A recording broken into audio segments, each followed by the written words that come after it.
Un sentiment de submersion migratoire. Ces propos tenus plusieurs fois en début de semaine par le Premier ministre François Bayrou au sujet de l'immigration ont provoqué la colère de la gauche, notamment des socialistes, et ils pourraient lui coûter sa place au poste de Premier ministre. Alors pourquoi et de quoi parle-t-on exactement? Salut, c'est Hugo, j'espère que vous allez bien. C'est donc le sujet à la une des actualités du jour. Alors ce lundi sur LCI, puis ce mardi à l'Assemblée nationale, François Bayrou a évoqué la progression, je cite, d'un sentiment de submersion qui gagnerait selon lui les Français face à l'immigration. Le truc, je vous le disais, c'est que ces propos, ils n'ont pas du tout plu aux socialistes, à tel point que le Parti socialiste a décidé de suspendre leur participation aux négociations sur le budget, et la réunion qui était prévue ce mardi soir au ministère de l'économie n'a finalement pas eu lieu. On revient sur cette question du budget juste après. Alors dans la foulée, Boris Vallaud, qui est le président du groupe socialiste à l'Assemblée nationale, a interpellé ce mardi le Premier ministre à l'Assemblée. Submersion,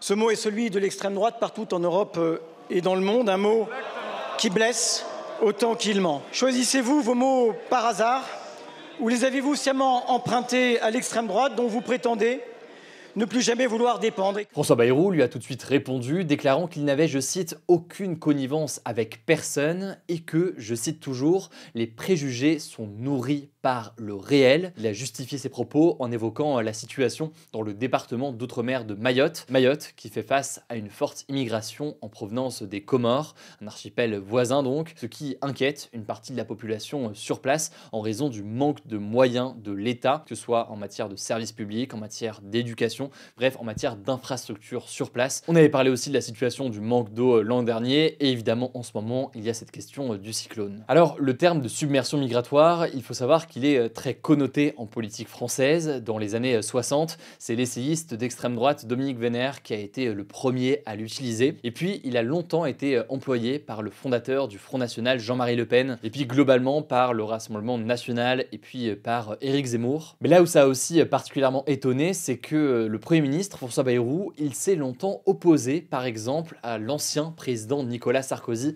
en matière d'immigration, avec le souhait de son côté, je cite, de réunir et pas diviser. En 2023, il s'était aussi battu pour une loi immigration plus équilibrée, avec des régularisations de sans-papiers dans les métiers en tension, par exemple. A noter par ailleurs que lors de cette première sortie sur la chaîne LCI, le Premier ministre a déclaré que, je cite, les apports étrangers sont positifs pour un peuple, à condition qu'ils ne dépasse pas une proportion et que le mélange des cultures est lui aussi positif. Fin de citation. A noter que la population étrangère vivant en France, elle est d'environ 5,6 millions de personnes, soit 8,2% de la population totale. Et c'est une légère augmentation par rapport aux années 75 par exemple, donc il y a près de 50 ans. Ce chiffre était légèrement plus faible puisqu'il était de l'ordre de 6,5%. Mais si l'évolution est relativement faible à l'échelle nationale, à l'échelle locale à Mayotte, la situation est complètement différente puisque à Mayotte, on estime que près d'un habitant sur deux est étranger, avec, on le disait donc, une migration importante venue notamment des Comores. Il faut savoir que ces propos de François Bayrou, ils arrivent dans un contexte politique qui est très particulier en France, puisqu'il y a l'adoption du budget pour l'année 2025. Alors pas d'inquiétude, je vais pas vous faire tout l'historique, mais pour rappel, le budget, il n'avait pas pu être voté en raison de la motion de censure contre le gouvernement de Michel Barnier au mois de décembre. Du coup, il y a une réunion de la commission mixte paritaire sur le budget qui a été organisée ce jeudi. De quoi parle-t-on? Alors, commission mixte paritaire, c'est aussi la CMP.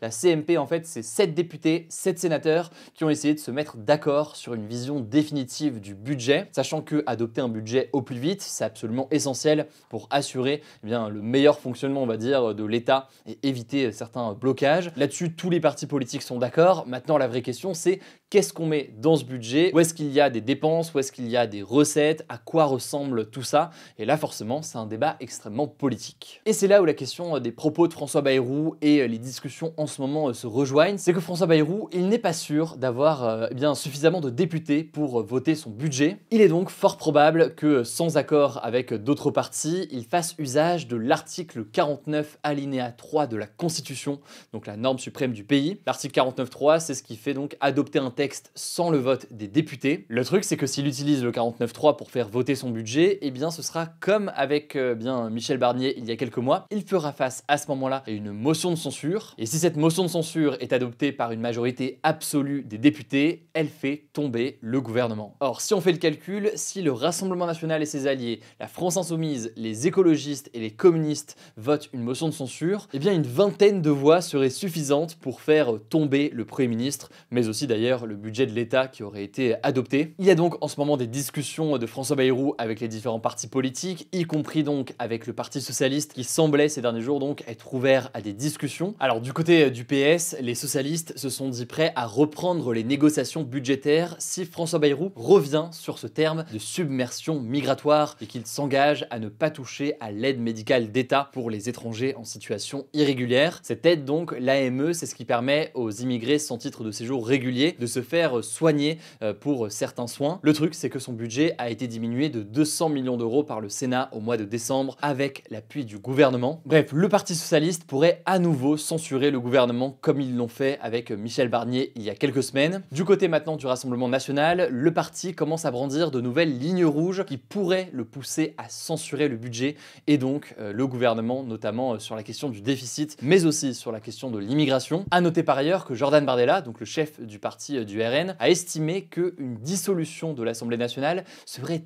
inévitable dès que ce serait techniquement possible, donc en gros à partir du mois de juillet, puisque on le rappelle, il ne peut y avoir d'élections législatives qu'une fois maximum par an. Tout ça pour dire donc qu'entre cette question du vote du budget, cette question donc de motion de censure qui revient de plus en plus, eh bien le maintien de François Bayrou et de ce gouvernement en poste reste incertain pour les prochains mois. On suivra évidemment tout ça dans les prochains jours et le débat aussi sur la question du budget. Je vous laisse avec Morgane pour les actualités en bref et je reviens juste après avec le flashback du jour. Merci Hugo et bonjour à tous. On commence avec cette actu. À Redon, une commune d'Ille-et-Vilaine en Bretagne, la population se prépare à des inondations historiques suite au passage de la tempête Herminia suivie de la tempête Ivo ce mercredi. En fait, Redon est entourée d'étangs, de canaux et de rivières, ce qui la rend particulièrement vulnérable aux crues. Et elle est située près de la Vilaine, un fleuve qui se prépare à un pic historique dans les prochaines heures suite aux précipitations. Des dizaines de routes menant à la ville ont été coupées et le maire a signé un arrêté de péril qui signale que la sécurité d'habitants d'une zone est menacée. Cet arrêté a mené à l'évacuation de près de 750 personnes qui vivent dans le centre-ville et qui sont relogées temporairement dans des gymnases. L'état de catastrophe naturelle va être déclaré pour les communes touchées par les inondations, selon la ministre de la Transition écologique Agnès Pannier-Runacher. Les départements de l'Ille-et-Vilaine, du Morbihan et de la Loire-Atlantique sont toujours en vigilance rouge crue, au moins jusqu'à ce vendredi. Deuxième actu, la soldate israélienne de 20 ans Agam Berger, otage du Hamas à Gaza, a été libérée et remise à la Croix-Rouge ce jeudi dans le cadre de l'échange prévu lors de la trêve dans le territoire palestinien. 2 autres otages israéliens ont été libérés ce jeudi, ainsi que 5 otages thaïlandais qui ne sont pas concernés par l'accord de trêve. Il faut savoir que la diaspora thaïlandaise en Israël a été fortement touchée par le conflit au Proche-Orient. En tout, 39 Thaïlandais ont en effet été tués par le Hamas durant les attaques du 7 octobre. En échange, Israël a prévu de libérer 110 prisonniers palestiniens, dont 32 avaient été condamnés à perpétuité,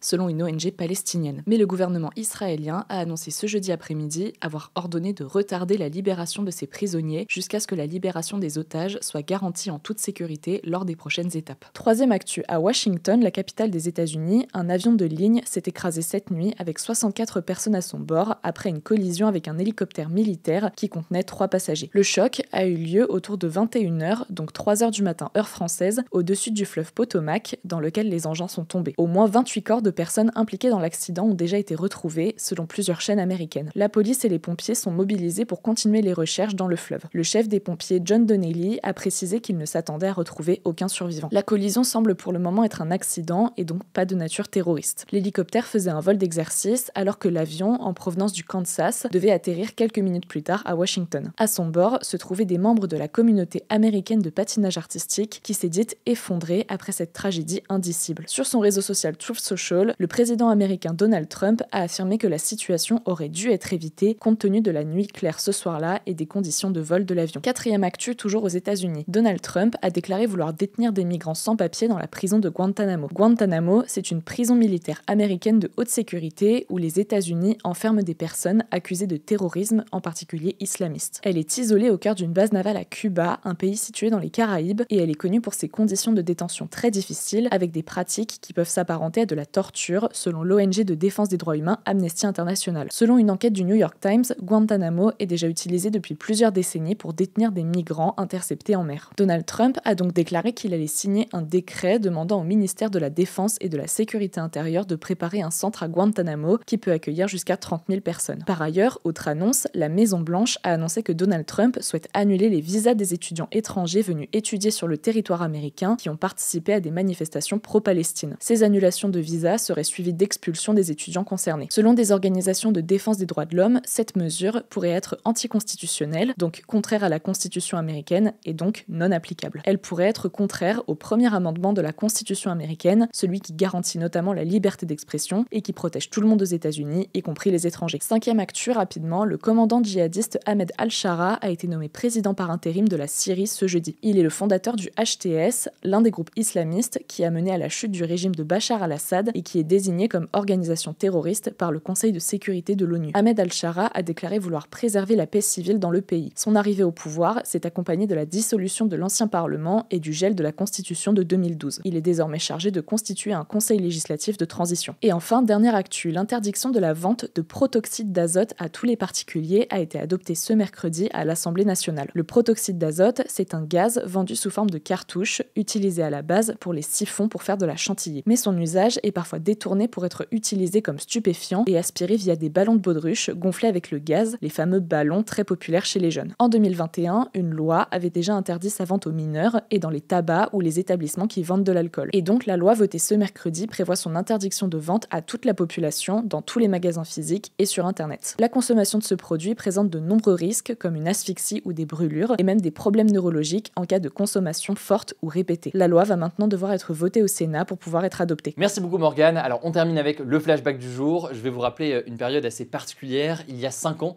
le 30 janvier 2020, l'Organisation mondiale de la santé, l'OMS donc, classait l'épidémie de coronavirus comme urgence de santé publique de portée internationale. Et c'est 1 mois et demi plus tard, le 11 mars 2020, que l'épidémie de Covid-19 avait été déclarée pandémie. Bon, la suite, vous la connaissez, les confinements, les couvre-feux, etc. À noter que l'OMS a finalement déclaré la fin de l'urgence sanitaire le 5 mai 2023. L'OMS fait état de près de 7 millions de personnes qui sont mortes du Covid, un chiffre qu'ils estiment probablement sous-estimé, puisque notamment dans certains pays, le décompte n'était pas forcément effectué. Le pays le plus endeuillé, c'était les États-Unis, avec plus d'1 million de morts. Voilà donc pour les actualités aujourd'hui. Je rappelle que ce format, il est dispo en version podcast. Vous tapez Hugo Décrypte sur Apple Podcast, Spotify, n'importe quelle appli. Vous vous abonnez et ça vous permet de recevoir l'essentiel de l'actualité. Prenez soin de vous, prenez soin de nos proches, et puis on se dit à demain pour une nouvelle vidéo.